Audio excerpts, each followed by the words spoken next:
Alright, hello everyone. So, seems like this Friday was not a good Friday to have a meeting, but that's okay. I wanted to just go over really basic things, kind of like housekeeping stuff for 2023 and beyond. As you know, now we are getting closer to AEP.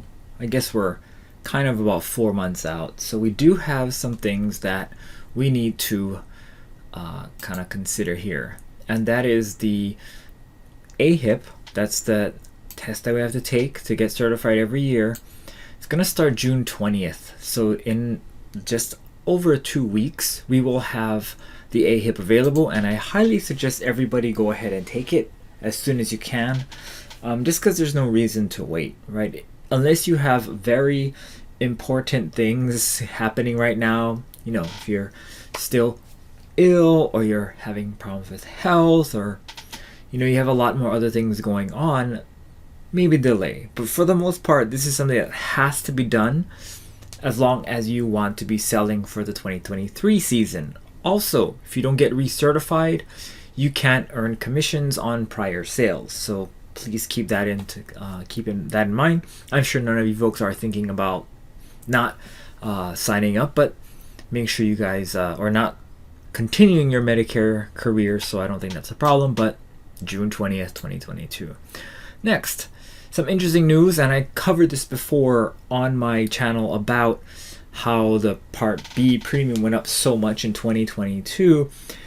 Fortunately, it looks like CMS will just go ahead and reduce the premium for 2023 for Medicare Part B. So while that's not anything we can really do or anything that we can that really has much of an effect on any of the plans, it really isn't going to matter too much for our sake. The plans aren't going to get any worse. The amount of reimbursement, in fact, that Medicare Advantage plans are going to be getting for 2023 is going to be 8.5% more. CMS recently came out with new news that said that the reimbursement rates for Medicare Advantage plans are going up by 8.5% due to inflation. So Medicare Advantage plans should have more funds to utilize to build better plans. So we should start seeing them, first look of Medicare Advantage plans really soon, probably within the next few weeks.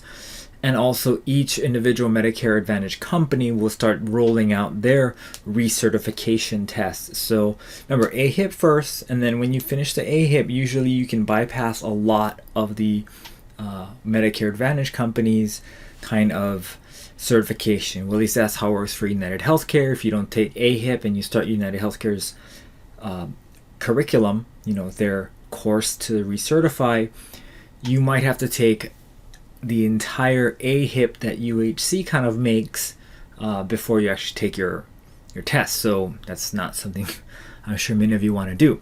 Another thing to remember, broker commissions for 2022. Remember, it did go up last year, or turning into 2022, to $573 for new enrollees and $287 for renewals. They also changed in their law that even though before, any renewal would stay at the price that they signed up for you. For example, if I had a client who signed up in 2021 with me, did not make any change in 2022, before this ruling came into effect, I would receive only $530 or $270 on my renewal.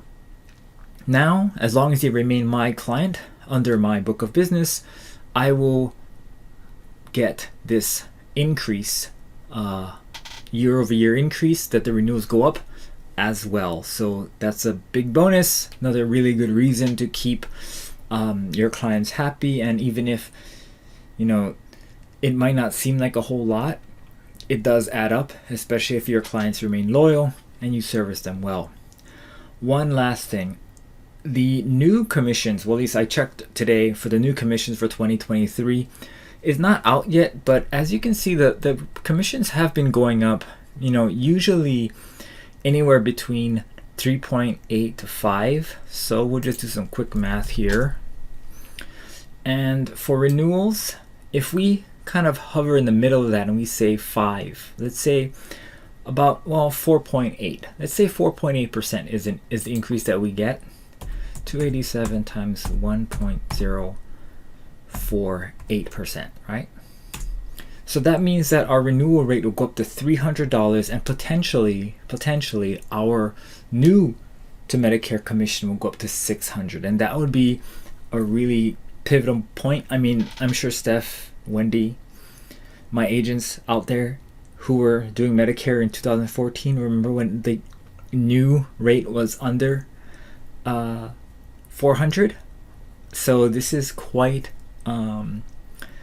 remarkable, to be able to really service people, do the best they can, not charge them any kind of consulting fee, and still make a pretty decent amount of money so that we can continue our professional education, protecting our clients by providing with the best plan, and of course with the best advice in handling claims and other customer service issues.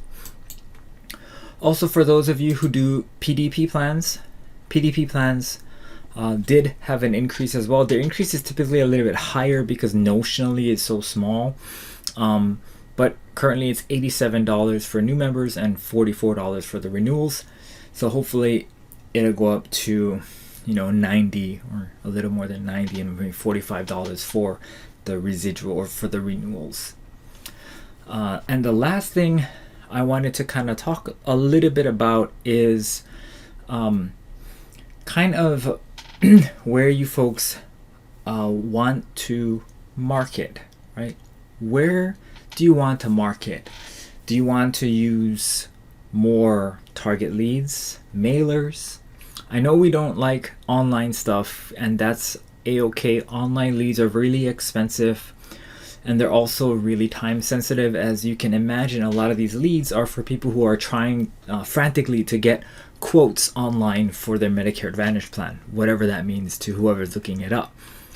And many times, even though you have someone who provides you with a quote or a request for quote for Medicare Advantage, that person could then realize, the person who's searching could then realize that they're not going to get a quote that comes out on the website. They're going to get a call and then frantically look for another website that might give them what they want. And a lot of times that's been my experience is, they're getting calls from like 4 or 5 different website inputs that they put on, and I'm paying $50 for this one lead. So a lot of times it's not worth it.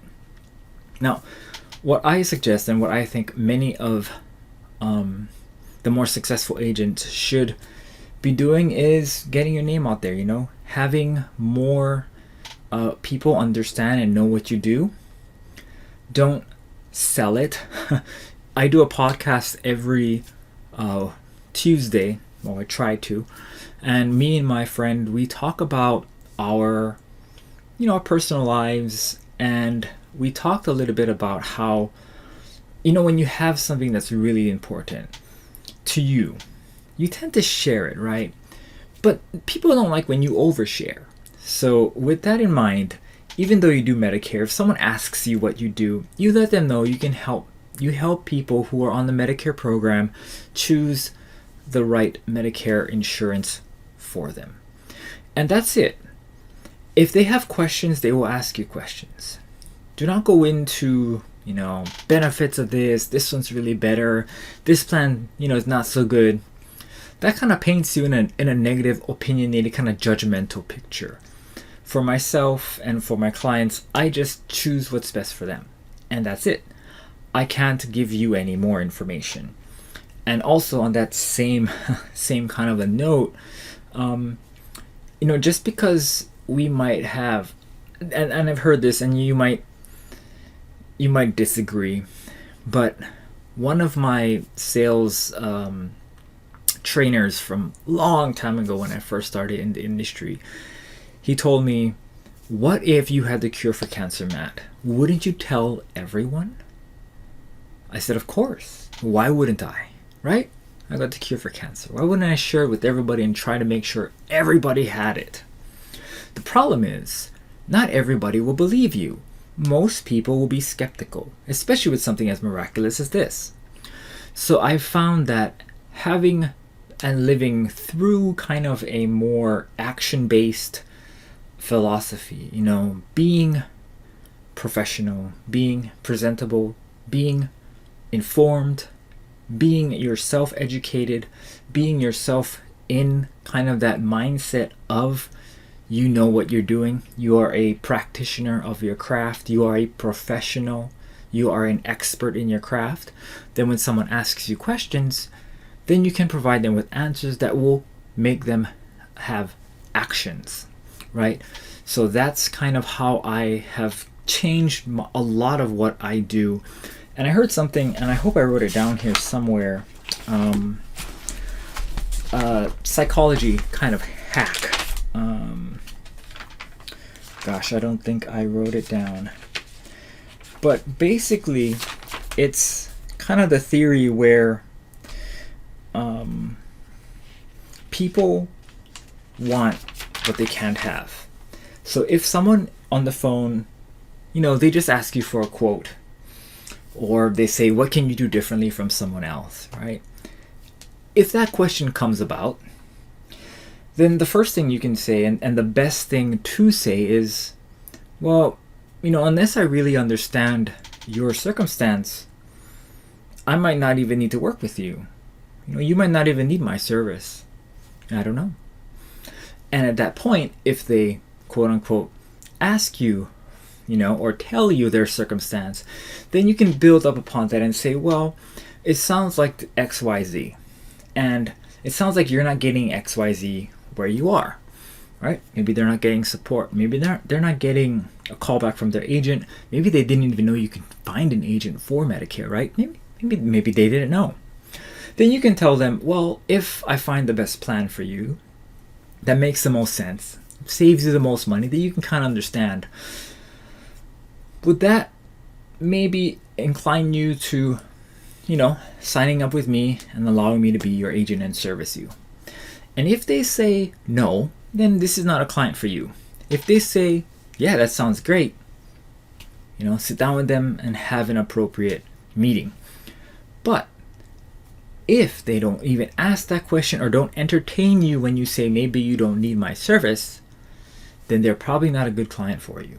So all within that same breath, make sure you're not pushing yourself onto prospects. Make sure you're doing everything you can to make your client really understand their situation best so that you can help them understand how we can help. Because a lot of what we do in consulting, in sales, is helping people kind of understand their needs, and then from there taking their needs and putting it into a plan that exists, right? We already have these Medicare Advantage plans, Medicare supplement plans, Medicare prescription drug plans.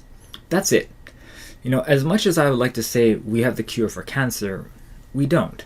And the only thing that we can do is to help figure out what someone has medically wise, what services they're going to need, and how much their budget is, and fit that into what's already created in the insurance system. We can't rebuild the insurance system. We can do things to make them save money, make them feel better, sleep better, because they know that their costs are capped, or they're paying a little bit more to get a little bit better co-insurance and co-pay so that they don't have to break the bank if a medical emergency happens, right? That's kind of the construct we work in. So that's all I wanted to say. Very long-winded, but it's just me and the camera today. No one else on the Zoom call. So be helpful, do good things, help as many people as you can. Don't burn yourself out though. Family first. Take care of everyone. Take care of your family. Be kind, and I'll see you guys next week.